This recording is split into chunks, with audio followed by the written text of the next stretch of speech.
So yeah, it has been. I've never experienced anything like this, and I talked to veterans who have been in the business for 40 years. Yeah.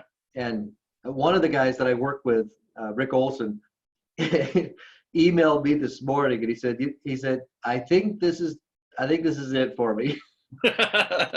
And he's a huge producer, Really? and he said, I think I'm done. This is my time to retire sign. Yeah. And he's a good 15 years older than me. I Uh-huh. was 60. Yeah, he's in the mid 60s. Mm. But yeah, man, I've never seen anything like this. Yeah, I Um, don't think anyone has. I mean, everyone wants to compare it to 9/11 or the 2007, kind of market crash, but they're totally different things once you put the health component in there, I think. yeah, Yeah. exactly. Someone shared with me early on. This is like maybe a month ago. Yeah, probably 3 or 4 weeks ago. Um, when if you look back at 2007, 2008, and then the impending crash, we didn't really get to a bottom until maybe 2010, right? Yeah. It took 2.5 years. Yeah. And so the person was sharing with me, we pretty much crammed 2.5 years of depression into 3 weeks, right? Which Well, we is still got 3 months of forbearances to get through too. I'm really curious to see what happens at the other end of the forbearance yes, resolution. yeah. I actually got my hand slapped because I've been doing videos, Uh-huh. and most of my videos I've been saying, don't do forbearance. Don't do forbearance if you can afford to make the payment, because there's too much unknown, right? Uh, there's no guarantee as to what the future is going to look like in terms of repayment, Yeah. how your credit's going to be affected, Yeah. um, and so one of the videos I did 2 weeks ago was not promoting. It was basically saying, great news, Fannie and Freddie are not going to force you to pay one lump sum, Uh-huh. right? It was just a quick announcement. Oh my gosh, our owner came down hard on me Wow. because we don't want to be promoting forbearance, right? Yeah. Yeah. And anyways, it is what it is. But I'll tell you what's going to be what they've confirmed. So in the Fannie Mae and Freddie Mac guidelines, just in a normal purchase or a normal refinance, you have to have 12 on-time payment history, right? Yeah. I mean, if you take forbearance out of it, take COVID-19 out of it, if you were to come to me and say, hey, I want to refinance, and if you had missed a mortgage payment, 7 months ago, we'd have to wait 5 months, right? Mm-hmm. Well, how are we going to treat this when you have, what's the latest number? 4 million homeowners, right? It's going to be up to 10% of homeowners will have gone into forbearance. Oh, And the number's 4 million now that are people in forbearance. 4 million now. Wow, last I heard it was like 2.7. I think that was like last weekish, maybe. Oh no, it's way more than that. I Wow. want to say it was 3.4 at the end of last week, something like that. Oh boy. But all of those people we're gonna come out of COVID-19. They're all gonna get gainfully employed, and they won't be able to refinance because they have these missed payments, and they haven't caught up, right? So that's the key. They're gonna have to pay the lump sum in order to refinance or in order to purchase a new home. It's ugly. Yeah. Mm-hmm. Now, I guess there is the chance that FHFA changes those guidelines, and if you went into forbearance, you can pay off the forbeared part and then get made whole. But we'll see. We'll see what happens. They're gonna have a forgiveness for the forbearance. Heck no! Are you kidding me? Not a chance. Another forbearance for the forbearance. There's no way the investors would allow that. Yeah. Right. Right. Yeah. Exactly. Yeah, I'll tell you the other, what's really a challenge right now, and we'll see it. It'll become more of a public issue probably in about 2 months. The servicers that take your payment, right, and then they pay the investors, right? So they're not receiving their forbeared payments, Mm. right? So the servicer like Rushmore or what are some other ones? Anyways, you receive, so they're not receiving these payments, but they still have to pay the investors. Yeah. So these companies are millions and millions of dollars in the red right now, because they have to pay the investors, but they're not getting the payments from the borrowers. Gotcha. So, anyways, it's crazy. So here's my plan for today. What I want to do is, it's pretty straightforward. I want to have you introduce yourself, talk about what area you specialize in, like geographically. Yeah. And where do you live right now? Yeah, I live in Concord. Okay. Yeah. Would you consider that your farm or your area of specialty? No, actually, I would consider the whole East Bay my area of specialty. I have a listing in Vallejo right now. I've got a listing in San Leandro. I've got one in contract in Antioch, another one in Oakland, another one Perfect. in Concord. So I'm really all over the place. Yeah. Okay, excellent. So I'm going to call you East Bay specialist. Okay. Yeah. Perfect. And then the second question will be, what are some of the challenges that you as an agent have faced over the last 6 weeks, with COVID-19? The obvious answer is, the inability to show homes or do open houses, but just kind of you share whatever's on your mind. Yeah. In terms of challenges, and then we'll bookend that with what are some of the, call them silver linings, right, that are coming out of this. Yeah. The one example that I use, I've got buyers, so we have 6 purchase transactions, and half of them they've negotiated a lower sales price, just a little bit, and credits for closing costs. So there's negotiating power on behalf of the buyer more so than there has been. Now, I'll say that with an asterisk, because I had a call with an agent from Castro Valley, and who specializes in the Oakland, like on that side of the hill. Yeah. Berkeley, Oakland, Castro Valley, they're all over asking. Yeah. 10 offers. So it really depends on where you're buying. Yeah. Right. Mm-hmm. So that will be, are there any silver linings to what is going on right now, and basically what your thoughts are with regards to the next 12 months. Yeah.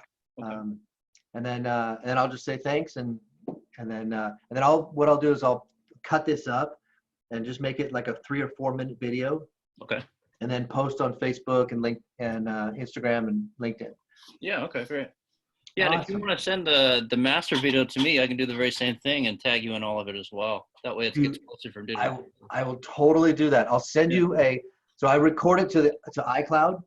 Yeah. So I'm going to forward you that email that has the link with a password, and you can just download it yourself. Great. Okay. That'd be fun. Yeah. So you edit yours, I'll edit mine, and we'll have we'll post them. Okay, that'll be cool. Now tell me, who are you with right now? Compass. That's what I thought. Okay. Yeah. Mm-hmm. Awesome. With all the changes going on, I've had to ask. Seriously, I've actually had to restart a video or two, because I would say, here's Shirley with Coldwell Banker. I'm not with Coldwell Banker anymore. So, okay, How many awesome. have you done? How many of these have you done now? Good question. 15? Oh, nice. Okay, very cool. Maybe. Yeah. I'm actually, you're reminding me, because I need to upload everything to YouTube, and I want to create a playlist. For like I've got a Who Do I Know series, right? Yeah. And then technically this is sometimes I'll buy lunch and have lunch delivered to you, right? I didn't have a chance to get to do that today, but maybe next time we do this, I'll have lunch delivered. And then what else? Oh, and then I do a hallway report, which is I saw just, that actually. Yeah, I saw that on your Instagram. yeah. That was cool. I have fun with it. To be honest with you, it's me getting out of my comfort zone and getting comfortable with video. Yeah. Uh-huh. And it's been fun. It's been fun. It's great. I think it's a great way to educate more than a room full of people. That's for sure. I mean, the whole internet can watch. Right. Exactly. Yeah. Exactly. Awesome. Okay, cool. Hey, everybody. This is Todd Galdi, and this is Who Do I Know? And for this special edition, I have a good friend and top producing realtor, Grant Inaba, with Compass. Grant, it has been about a year or two since we've known each other and gotten to know each other's styles and whatnot. And I've appreciated working with you immensely in the past. Tell me a little bit about yourself. I know you specialize in the East Bay as a realtor, but you live in Concord, but really you call East Bay home, right?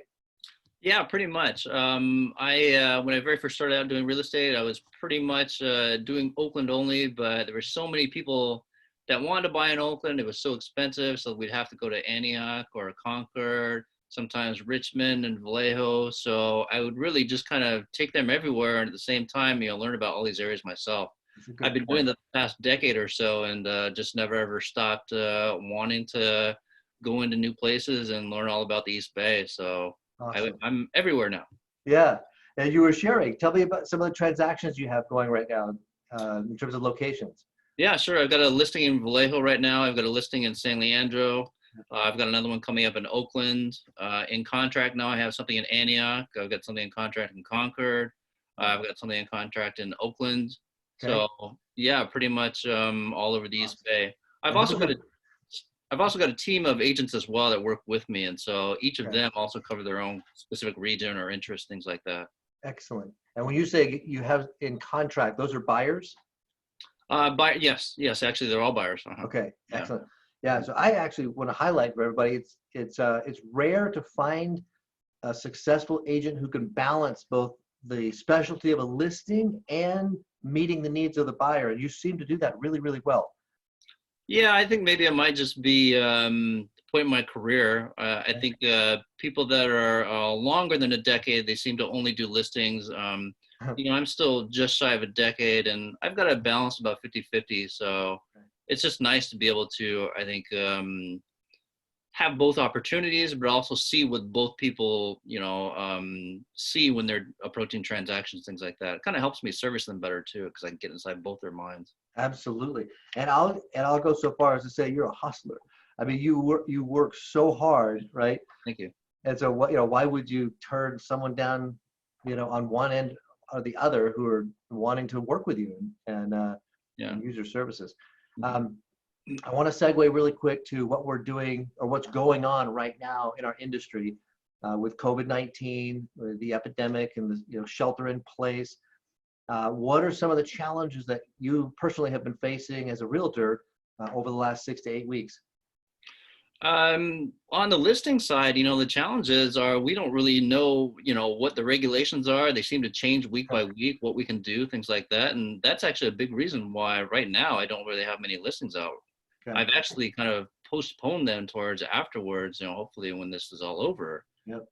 Simply because it's so much less hassle and liability risk. The health risk is just, I almost don't want to get involved in that.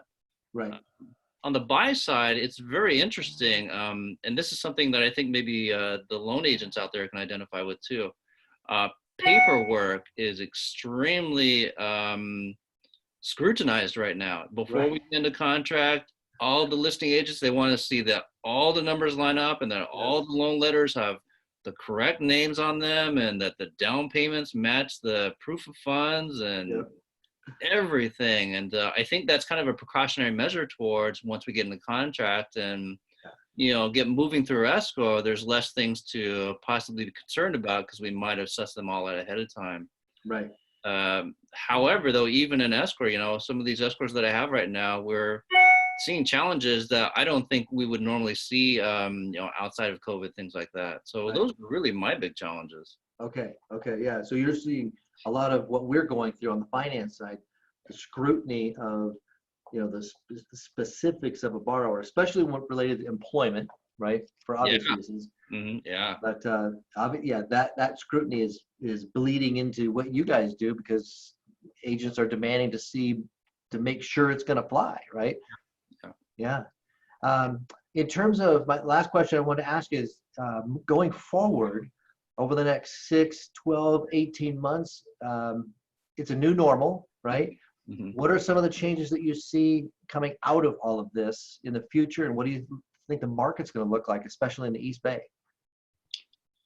Yeah. Well, they're both long answers, I think. You might have to remind me about the second one once I start finishing the first one. I think there's actually a lot to look forward to, honestly. I'm really excited about the future in real estate. Once we remove the health component, I hope that a lot of these things that we're doing right now virtually and creatively in order to solve our problems is something that we will continue to do in the future. I'm really excited about that. Right. Primarily, I'm doing a lot of virtual listing appointments, which I love. Okay. A lot of times when I'm person to person at the dinner table at their house with the sellers, and they want to tell me and ask me all sorts of questions, and I usually end up being at the listing appointment for 2, maybe 3 hours. Right. Right. Well, it seems to me once we do the virtual listing presentation, there's more focus on what really matters the most, and Okay. we can usually get it done in a shorter amount of time. I like that. Awesome. I also like that the travel time is cut out as well. The 30 minutes that it takes for me to go out and meet the seller, Yeah. that's 30 other minutes I can do at home or in the office, that I save, being more effective and productive. That's a Uh, very good point. yeah, Yeah. That we spend so much time on the road. yeah, I didn't even think about that. Yeah. We're able to really maximize that time. yeah, definitely. Yeah. And in general, in terms of showings, I'm doing a lot less showings now. Most of it is just sharing the virtual video and sharing the disclosures. Yep. And then from there, we really get into whether or not we seriously want to take a look at that house. Right. And so I think we're scrutinizing more the selection of the houses. Okay. There really isn't much inventory anyway, so we have to be a lot more, kind of creative with what we have. Right. But once again, that's less time on the road that I have with them that I have to do. Right. Right. Um, Exactly. Awesome. a lot of this virtual marketing that we're doing, things like that, I think that's all great stuff that it's funny because it was right there in front of us this whole time. I know. But we just didn't know that there's this whole world of virtual touring and virtual videos and things like that whether we can take advantage of. Right. Right. So that's a whole new marketing component that I really am excited about. I'm also excited about pre-approval letters. Yep. A lot more listing agents, in order to even get close to a house, we have to show pre-approval. And, that's something that everyone in the industry has always advocated for. Yourself, realtors as well. It just cuts out a lot of the the B and the S, that type of stuff. Yeah. So, Yes. Yeah. Well, there's less B and less S, right? yeah, you get can't- right down to business. You know exactly who really wants to commit towards, getting Right. this done. Right. Right. So, And with with the non-QM loans, kind of going, I wouldn't say they're not gone. They're just suspended indefinitely. That's forcing an agent to know that a borrower is truly qualified. Yeah. Right. There's no more stated income. There's no more bank statement deposit for the most part. There's some lenders that are still doing it, but for the most part, you got to fit in that box. Yeah. And if you don't, then it's not going to fly. Yeah, exactly. Yeah. Yeah. We've got a lot of traditional clients actually taking the hard money route lately, and Really. that's interesting to me. I Hmm. always knew that option existed, but hardly ever have we ever had to resort to that. So Interesting. it is Interesting. kind of, I haven't experienced that. yeah. That's fascinating. Well, cool. Well, Grant, thank you so much for taking the time, and I really appreciate it. Let's do this again, in the coming weeks and months. And next time, I'll buy you lunch. And we'll do a steak, whatever you want, and have it delivered to your house. But I really appreciate the time, and eventually we'll break bread. Yeah, definitely. I look forward to that for sure. Awesome. Well, thank you again. I appreciate the time. Very good. Thanks so much. Good luck out there, and be safe, everybody. Thanks, Grant. Everybody, that's who I know. Call Grant. Here's his contact info. And be safe, everybody. Take care. Awesome. Thanks. Bye-bye. Okay. That's how it goes. And so I'll snip it and let me just stop.